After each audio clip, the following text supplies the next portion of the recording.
वक्त बदलता है, लोग बदलते हैं और हालात भी बदल जाते हैं, पर एक चीज है जो कभी नहीं बदलती। वो है परिवर्तन का नियम और संसार का अटल नियम है। गांव के एक छोर पर पुरानी खंडर हो चुकी हवेली थी। उस हवेली में एक बुजुर्ग आदमी अकेला रहता था। नाम था दत्तात्रेय बाबू। उम्र कोई 75 साल, पर चेहरे पर आज भी एक अलग तेज था। लोग कहते थे कि वो हवेली कभी बहुत आलीशान हुआ करती थी। सोने की मूर्तियां, हाथी दांत के झूमर, किताबों की लाइब्रेरी और संगीत की महफिलों से सजी रहती थी। पर अब सब कुछ उजड़ चुका था। हवेली जर्जर हो चुकी थी और दत्तात्रेय बाबू अकेलेपन में डूब चुके थे। हर रोज वो पुराने रिवाज निभाते। सुबह गंगा जल से आंगन को धोना, दोपहर को गुनगुनाना और शाम को पुरानी डायरी में कुछ लिखना। गांव वाले कहते, बाबूजी को अब भी लगता है कि सब कुछ पहले जैसा रहेगा। याद रखिए, जिंदगी में कुछ भी हमेशा के लिए नहीं होता। एक दिन गांव में एक युवक आया। नाम था विवेक। शहर से भाग कर आया था, नौकरी, रिश्ते और जीवन की उलझनों से थक कर।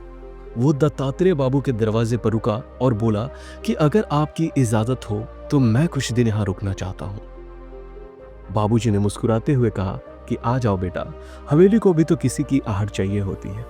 दोनों मुस्कुराते हुए हवेली के अंदर चले गए और विवेक ने वहां रहना शुरू किया। उसने देखा कि ये बूढ़ा आदमी पुराने वक्त से चिपका हुआ है। हर चीज में बीते कल को तलाशता है, बीते कल में ही जीता है।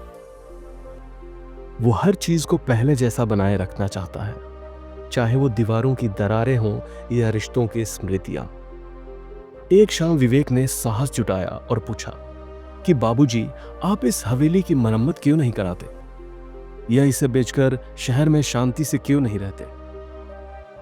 बाबूजी ने गहरी सांस ली और कहा कि बेटा, अगर मैं इसे बदल दूं तो ये मेरी यादें कहां रहेंगी। विवेक ने बड़ी ही उदारता से जवाब दिया कि पर बाबूजी, याद दिल में होती है, दीवारों में नहीं। अगर हवेली मरती रही तो एक दिन ये यादें भी मलबे में दब जाएंगी। दत्तात्रेय बाबू एकदम चुप हो गए। उस रात उन्होंने अपनी डायरी में लिखा, बदलाव से डरना सबसे बड़ा दुख है। मैंने हवेली को बचाने के चक्कर में जीवन को रोक दिया है। अगले दिन बाबूजी ने खुद अपने हाथों से पहली ईंट हटाई। सब लोग बहुत ही हैरान थे, क्योंकि वो हवेली गिर नहीं रही थी, बल्कि एक नई सुबह की नींव रखी जा रही थी। धीरे धीरे हवेली का पुनः निर्माण शुरू हुआ और पुराने आंगन में नए फूल खिले, दीवारों पर रंग चढ़ा और हवेली फिर से जिंदा होने लगी, इस बार नए रूप में। बाबूजी अब हर शाम अपने पोते जैसे विवेक के साथ बैठते और नई नई बातें करते, हंसते और कहते कि बदलाव से डरना बेवकूफ़ी है, क्योंकि परिवर्तन ही जीवन है। जो रुक गया वो मिट गया। ये कहानी सिर्फ हवेली की नहीं थी, ये उन सभी दिलों की कहानी है जो बीते कल से बंधे हैं। याद रखिए, परिवर्तन संसार का अटल नियम है।